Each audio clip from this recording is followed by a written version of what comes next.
영 고린도후서 1장 4절로 11절의 말씀입니다.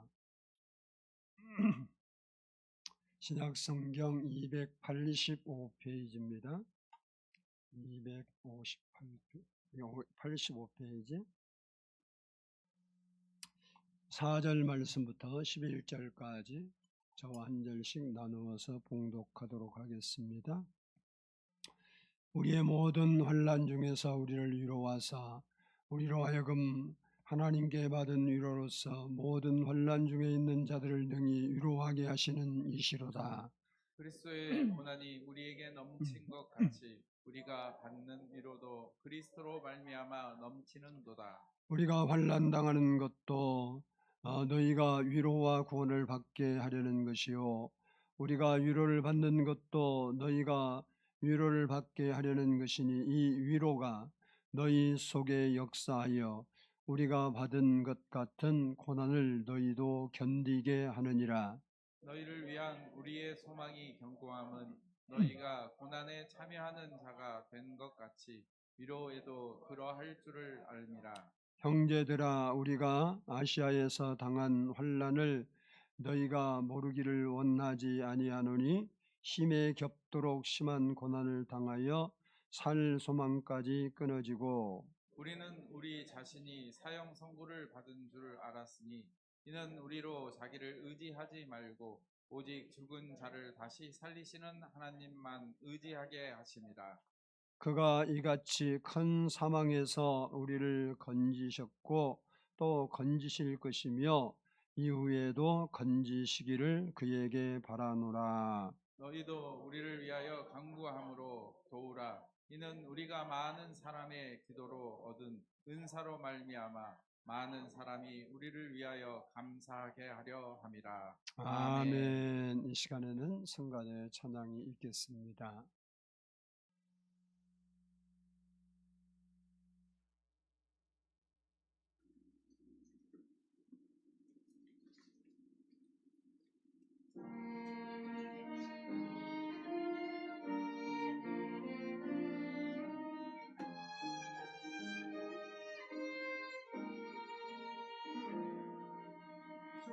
자녀로 산다는 것은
기도드립니다.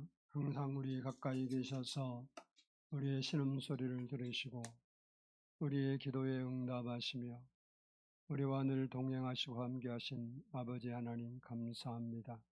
오늘도 이렇게 저희가 말씀을 듣기 전에 머리를 조아리고 하나님 앞에 은혜를 구하오니 주께서 우리의 마음을 여시고 하나님의 말씀이 우리의 영혼의 양식으로 아버지 들려질 수 있도록 역사해 주셔서 말씀의 약속들이 우리의 삶에 이루어지고 하나님의 살아계심이 우리의 삶에 나타나는 귀한 시간이 되게 해 주옵소서. 늘 우리와 함께 하신 하나님을 찬양하고 예배하오며 우리 구주 예수 그리스도의 이름으로 감사하며 기도드리옵나이다. 아멘. 할렐루야. 우리 옆 사람과 한번 인사합니다. 사랑하고 축복합니다. 우리 한번 따라서 하겠습니다. 위로의 하나님. 세상에 고난이 없는 사람은 없습니다. 욥기 5장 7절을 보면 사람이 고난을 위하여 태어났다라고 말씀하고 있습니다. 믿는 사람이든 믿지 않는 사람이든 어려움은 다가오고 고난은 있습니다. 성경은 수없이 많은 고난의 문제들을 다루고 있습니다.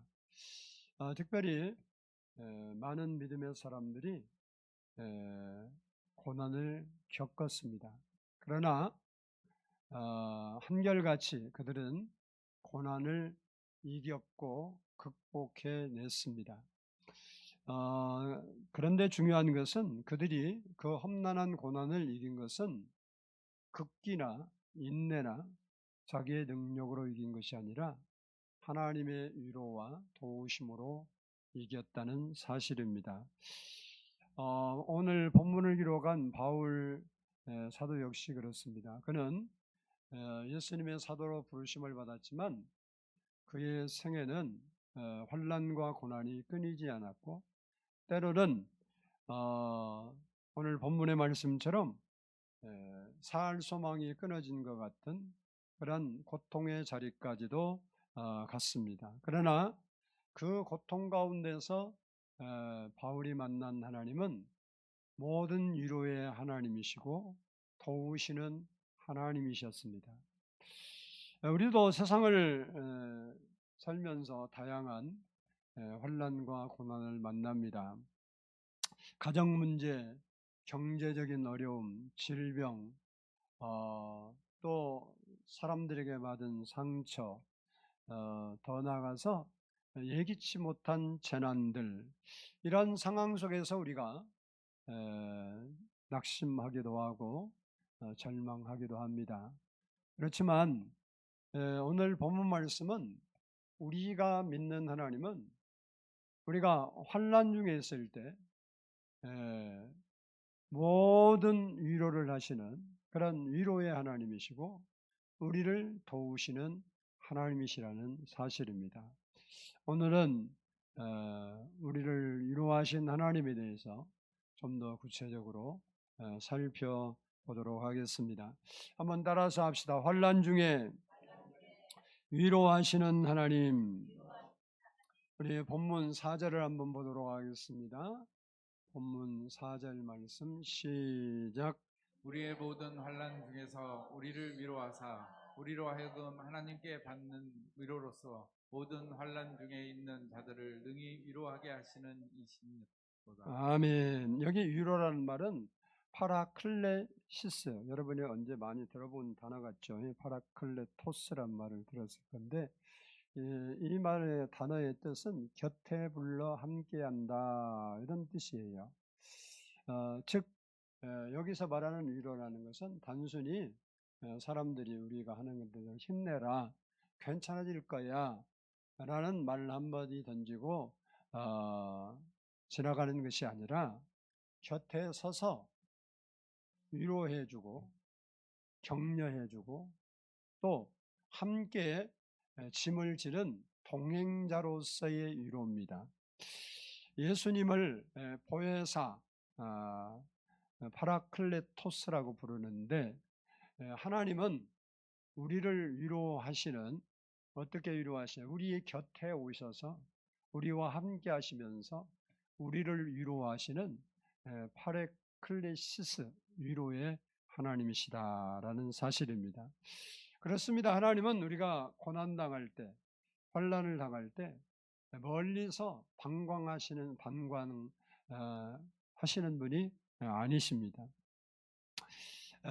그 하나님, 우리가 믿는 하나님은 우리의 아픔의 그 현장에 또 우리가 눈물 흘리는 그 골방으로 찾아오셔서 함께 울어주시고 도와주시는 위로의 하나님이시라는 사실입니다.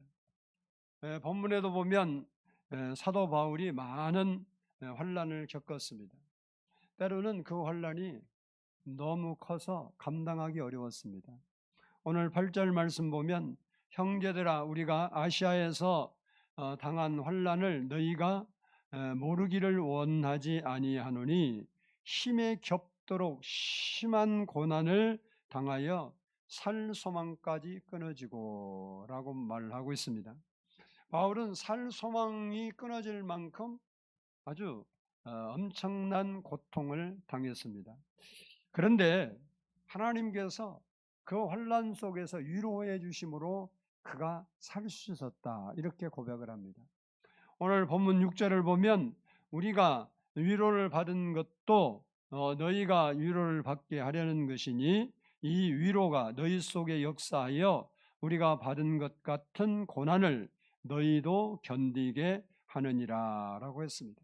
하나님의 위로가 올 때 바울이 뭐까지 힘에 겹도록 그런 심한 고난을 당했고 그 고난이 어떤 고난이었냐? 살 소망이 끊어진 그런 고난이었다. 그런데 그때 하나님의 위로가 있어서 자기가 견딘 것처럼 이런 위로를 너에게 전하는 것은 너희도 그러한 고난을 견디고 이기게 하기 위해서다라고 말하고 있습니다. 우리가 하나님의 위로를 받으면 감당하기 어려운 고난도 견디고 그리고 이길 수 있게 된다라는 사실입니다. 그래서 성경 말씀을 보면 우리에게 환난을 당할 때 어떻게 해야 되는지를 말씀하고 있습니다. 우리들은 이렇게 환난을 당하면 어떻게 기도합니까? 하나님 이 문제 좀 없애주세요 이렇게 기도를 합니다. 그러나 하나님은 먼저 우리의 마음에 평안을 주심으로 위로하시고 도와주시는 하나님이십니다. 그래서 우리가 환난을 당하면 먼저 하나님의 위로를 받기 위해서 하나님께 나가서 기도해야 된다는 거예요. 기도. 하나님께 기도할 때 하나님께서 우리에게 위로를 먼저 주시고 그리고 그 문제를 해결할 수 있는 도움을 우리에게 주시기 때문에 그렇습니다. 그래서 우리는 환난을 당할 때 뭐 해야 하냐? 위로의 하나님을 찾아야 돼. 나의 그 삶을 위로해 주시고 격려해 주시고 일어나게 하시고 다시 서게 하실 도우실 그 위로의 하나님을 우리가 기도로 찾아야 된다. 그런 이야기. 서울에 사는 김 집사님은 2018년 45세 나이에 췌장암 3기 진단을 받았습니다. 의사는 수술을 할 수 없는 불가능한 상황이고 항암 치료만이 유일한 방법이라 말했습니다. 당시 췌장암의 생존율은 10% 이하였습니다. 집사님은 그날 밤 병원 화장실에 혼자 가서 소리내어 울었습니다. 하나님 왜 접니까? 저는 아직 아이들이 어린데 왜 저에게 이렇게 하십니까? 라고 부르짖었습니다. 그런데 이상한 평안이 찾아왔습니다. 그는 화장실에서 나와서 병실로 가는 복도에서 오늘 본문 4절 말씀이 떠올랐습니다. 우리의 모든 환난 중에서 우리를 위로하사. 이 말씀이 마치 하나님이 직접 귀에 대고 속삭이는 것처럼 생생하게 다가왔습니다. 그는 항암 치료를 받는 과정에서 너무너무 힘들었습니다. 이 항암을 받아본 사람은 알 수 있는 문제인데 이 항암 받으면 머리 빠지죠. 또 식욕 부진, 구토에 시달려요. 이분도 이 머리는 빠지고 구토와 식욕 부진으로 체중이 18kg나 빠졌습니다. 그러나 이 집사님은 매일 아침 5시에 일어나서 성경 말씀을 읽고 기도를 드렸어요. 어느 날은 너무 아파서 성경을 펼 수조차 없었는데 그때마다 하나님은 찬송이 떠오르게 했어요. 찬송. 그래서 하나님이 떠오르게 하는 그 찬송을 따라서 부르기도 하고, 그가 나중에 이런 고백을 합니다. 하나님이 제 환난을 없애주신 것이 아니라 그 환난 속에서 저와 함께 걸어주셨습니다. 제가 가장 약할 때 가장 강한 위로를 경험했습니다. 1년 동안 항암을 받은 끝에 종양이 80% 이상 작아졌습니다. 의사는 의학적으로는 설명할 수 없는 일이라고 말했습니다. 그러나 그 집사님은 그것은 하나님의 위로와 치유하심의 역사라 그렇게 믿었습니다. 그 후에 그는 교회에서 암 환자 모임을 시작했습니다. 그리고 자신과 같이 아픔을 겪는 사람들을 찾아가서 자신이 경험한 하나님의 위로를 나누기 시작했습니다. 그는 말합니다. 제가 암에 걸린 이유는 알 수 없지만 하나님은 제가 이 위로를 경험하고 다른 사람을 위로하게 하시려고 이 길을 허락하셨다고 믿습니다. 그렇습니다. 하나님은 환난 중에 위로하시는 분이십니다. 우리의 모든 아픔을 아시고 우리의 모든 눈물을 아시고 우리의 고통 가운데 우리와 함께 하시며 우리를 위로하시는 하나님이시라는 사실입니다. 우리가 환난을 당해서 힘들어하고 아파할 때 하나님은 우리를 외면하지 않습니다. 우리가 주님 앞에 나갈 때 주님은 우리의 기도를 들으시고 위로를 해주시는 위로의 하나님입니다. 우리 모든 성도들에게도 그런 하나님의 위로가 있기를 축복합니다. 두 번째는 따라서 합시다. 환난 중에 도우시는 하나님. 예, 본문 9절과 10절을 한번 보도록 하겠습니다. 본문 9절과 10절입니다. 시작. 우리는 우리 자신이 사형 선고를 받은 줄 알았으니 이는 우리로 자기를 의지하지 말고 오직 죽은 자를 다시 살리시는 하나님만 의지하게 하심이라. 그가 이같이 큰 사망에서 우리를 건지셨고 또 건지실 것이며 이후에도 건지시기를 그에게 바라노라. 아멘. 아멘. 사도 바울이 겪은 고난은 오늘 본문에 보면 힘에 겹도록 심한 고난이었고 또 살 소망이 끊어진 사망 선고를 받은 것처럼 극심한 고통이었습니다. 그는 이 백방으로 그 고난에서 이겨보려고 했지만 아무런 해결책이 없었고 사방으로 꽉 막혀서 죽음을 기다려야 하는 영적, 육적 한계의 상태에 있었습니다. 그런데 바울이 그 처절한 절망의 끝에서 놀라운 하나님의 영적인 비밀을 깨달았습니다. 그것은 오늘 9절 보면 이는 우리로 자기를 의지하지 말고 오직 죽은 자를 다시 살리시는 하나님만 의지하게 하심이라 라는 말씀처럼 하나님께서 오직 하나님만 의지하고 살라고 그런 환난을 허락하셨다라는 사실입니다. 그래서 우리에게 때로 고난이 있고 어려움이 있는 것은 우리로 하여금 하나님을 바라보라라는 겁니다. 너의 실력, 너의 능력 의지하고 살지 말고 하나님을 바라보라 해서 때로는 그러한 고난을 우리에게 하나님께서 허락하신다는 사실입니다.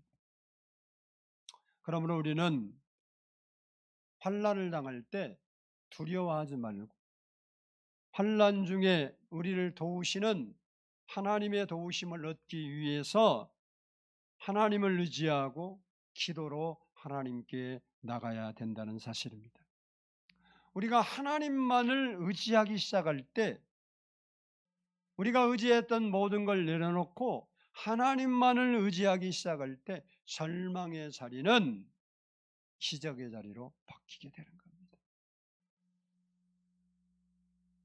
실패의 자리가 성공의 자리로 바뀌는 거예요. 어떨 때? 우리가 하나님만을 의지할 때. 그래서 시편 기자는 시편 46편 1절에서 하나님은 우리의 피난처시요 힘이시니 환난 중에 만날 큰 도움이시라 라고 고백했습니다. 그냥 도움이 아니라 큰 도움.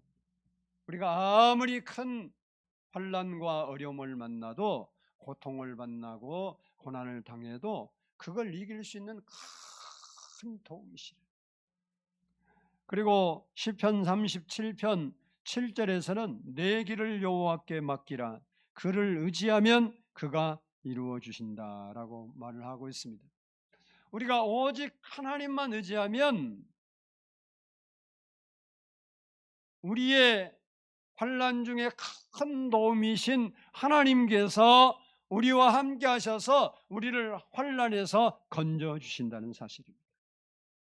오늘 본문 10절에도 그가 이같이 큰 사망에서 우리를 건지셨고 또 건지실 것이며 이후에도 건지시기를 그에게 바라노라 라고 하였습니다. 그렇습니다. 하나님은 과거에도 우리를 건지셨고 미래에도 건지실 것이며 지금도 건지고 계신다는 겁니다. 하나님은 육신과 마음의 질병에서 우리를 건지십니다. 하나님은 경제적, 영적 가난에서 우리를 건지십니다. 하나님은 죄와 죽음의 공포로부터 우리를 건지십니다. 그러므로 우리는 죽은 자를 살리시는 그 하나님께 소망을 두고 살아야 된다는 겁니다. 성경을 보면 홍해 앞에서는 하나님께서 길을 여셨습니다. 사자굴에서는 다니엘을 지키셨습니다. 풀무불 속에서는 세 친구와 함께 하셨습니다. 그리고 감옥에서는 베드로의 쇠사슬을 풀어주셨습니다. 하나님은 상황마다 방법은 다양하지만 한 번도 자기 백성을 버리신 적이 없습니다. 우리의 삶도 마찬가지입니다. 돌이켜보면 그때 하나님이 도우셨구나 하는 순간들이 여러분에게도 있었을 것입니다. 병상에서, 사업장에서, 가정의 위기 속에서 하나님의 손길을 경험했습니다. 그 하나님은 지금도 그렇게 역사하시는 하나님이라는 거예요. 과거에 여러분이 경험했던 그 하나님은 오늘도 여전히 역사하시는 하나님이시라는 거예요. 저도 지나간 과거를 돌아보면 하나님의 손길이었구나, 하나님이 나를 도우셨구나 라는 사실을 고백할 수밖에 없는 환경들이 수없이 많습니다. 당신은 잘 못 깨달았었는데도 지나고 나서 생각이, 하나님이 그때 나를 도와주시지 않았으면 내가 이 세상에 없었겠구나 라는 생각이 들을 만큼 이런 위기, 저런 위험한 일을 많이 만났지만 우리를 도우시는 하나님께서 우리와 함께 하시고 우리를 도와주셨기 때문에 오늘 내가 이 자리에 있는 겁니다. 우리도 돌이켜보면 그래, 하나님 그때 나를 도우셨어 라고 하는 순간들이 있습니다. 그렇게 했던 그 하나님은 오늘 지금도 역시 그와 같이 우리에게 도움의 손길을 베푸시고 은혜를 베풀어 주신다는 사실입니다. 오늘 본문 11절을 보면 바울이 이렇게 말합니다. 너희도 우리를 위하여 간구함으로 도우라. 놀라운 사실은 사도 바울은 위대한 사도였고 성경에 나오는 모든 제자나 인물보다 가장 기도를 많이 했던 사람으로 능력 있는 기도의 사람이었습니다. 그런데 그가 교회에 기도를 요청하고 있습니다. 그 이유는 따라서 한번 합니다. 하나님은 기도를 통해 역사하시는 분이시기 때문이다. 하나님은 기도를 통해서 역사하시기 때문에 기도를 요청한 겁니다. 기도는 하나님의 능력이 내 삶 속에 역사하도록 통로를 내는 하나님의 은혜의 수단입니다.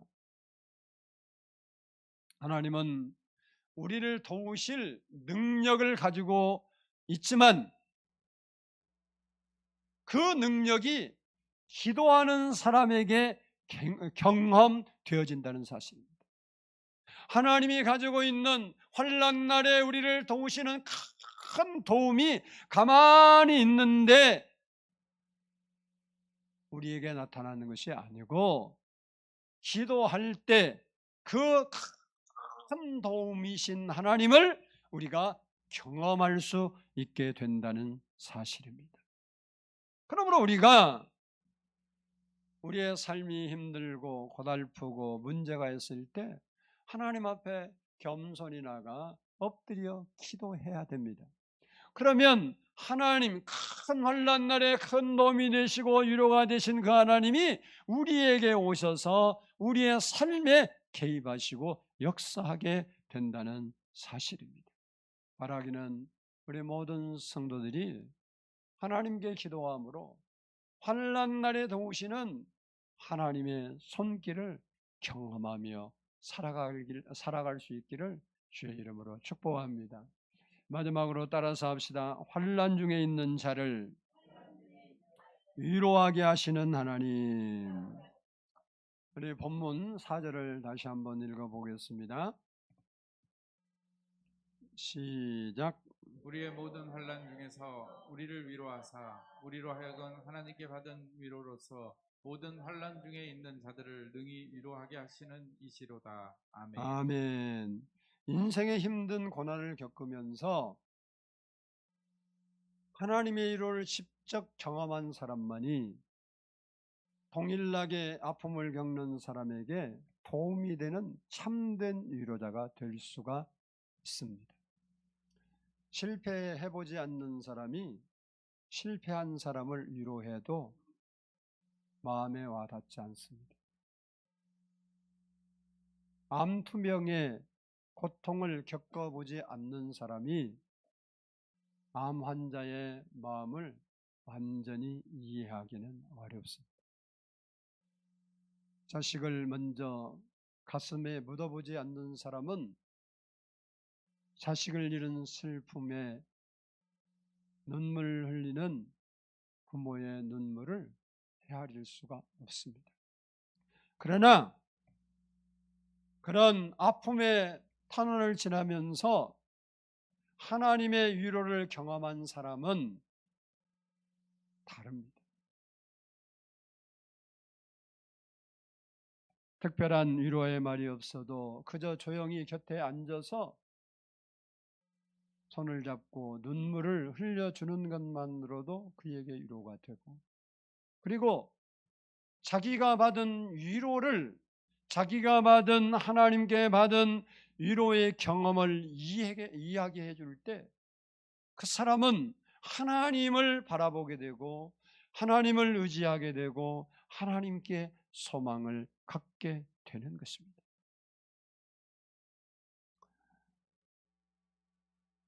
하나님은 우리를 단순히 위로의 수혜자로 머물게 하지 않고 환난 많고 고통받는 세상에 치유하는 위로의 통로로 사용하시기를 원하신다는 겁니다. 우리가 당한 모든 환난에 하나님의 위로가 임한 것은 우리로 하여금 그와 같은 사람들을 다시 위로해서 일으켜 주시라고 한 거다, 그런 이야기입니다. 우리가 겪는 아픔이나 눈물의 시간은 결코 버려진 시간이 아닙니다. 그것은 장차 아파하는 사람을 살리기 위해서 하나님이 나에게 주신 가장 고귀한 사명이라는 사명. 17살이던 조니 에릭슨은 친구들과 다이빙을 하다가 얕은 물에 머리를 부딪혀서 목 아래 모두가 마비가 되었습니다. 그는 병원에서 절망했습니다. 하나님, 왜 하필이면 납니까?